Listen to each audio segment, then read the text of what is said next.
If not, y'all leave, let them cross the bridge. When neo-Nazis brought hate to Lincoln Heights, a crowd of angry residents confronted them. Get them the Vice Mayor Durrance Daniels says February 7th tested the village's character. The collective, glue of this community got tighter during that time. This guy's getting them out of here. They're leaving. Calls for accountability echoed for months, not only for the hate group that sparked chaos, but for law enforcement and how they responded that day.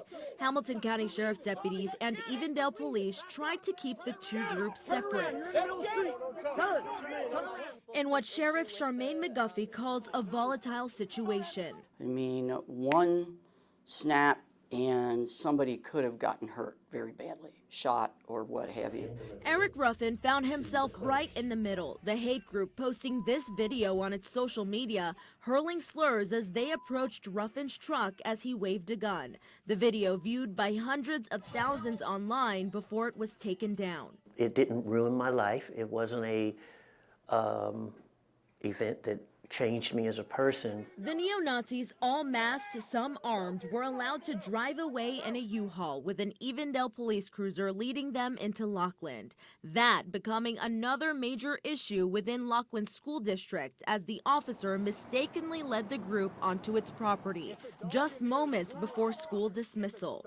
One of the hate group's members even returned days later to retrieve a Jeep left behind, and yet not a single member was identified by police. Public scrutiny pressured the village of Evendale, Hamilton County Sheriff, and the prosecutor to conduct investigations. In June, prosecutor Connie Pillich declined to pursue charges against the neo-Nazis. The biggest thing that they said in that is that, this was legal. If they do it again, it can happen again. So the recommendation seems to be, hey, neo-Nazis, come on through, because Hamilton County is a playground for this type of crap. An independent firm identified 8 areas for recommended improvement in policy, training, and operations within the Evendale Police Department.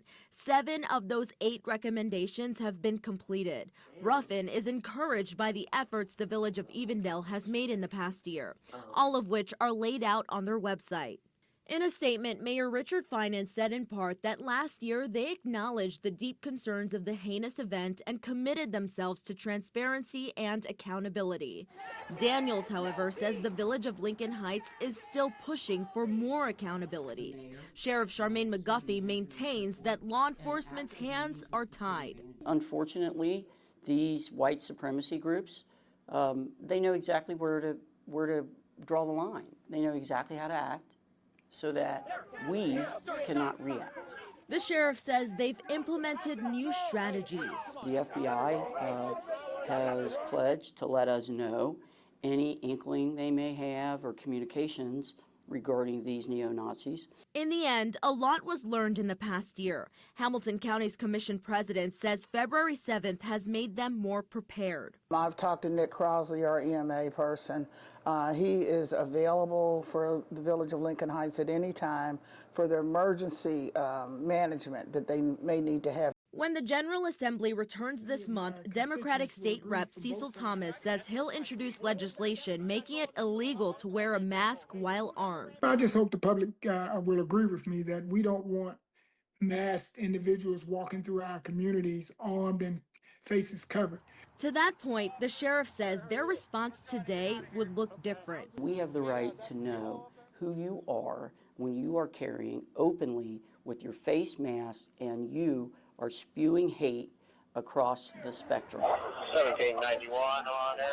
February 7th was an eye-opener for people in Lincoln Heights, driving them to the polls in November. Sarita Brown is a newly elected council member. The lack of council showing up for our community in that time is what really lit the fire for me to run for council. Just because you have a rough start doesn't mean you have to have a rough finish. For Eric Ruffin, the future is about being better. He's proposed a day of unity to Hamilton County commissioners, leaders of both villages and surrounding municipalities. Ruffin says it's about changing the narrative. We don't need to stand against anyone. We need to say what we stand for, just like they did. It's America. You get to say what you stand for in America. In Lincoln Heights, Morella Porter, Local 12 News.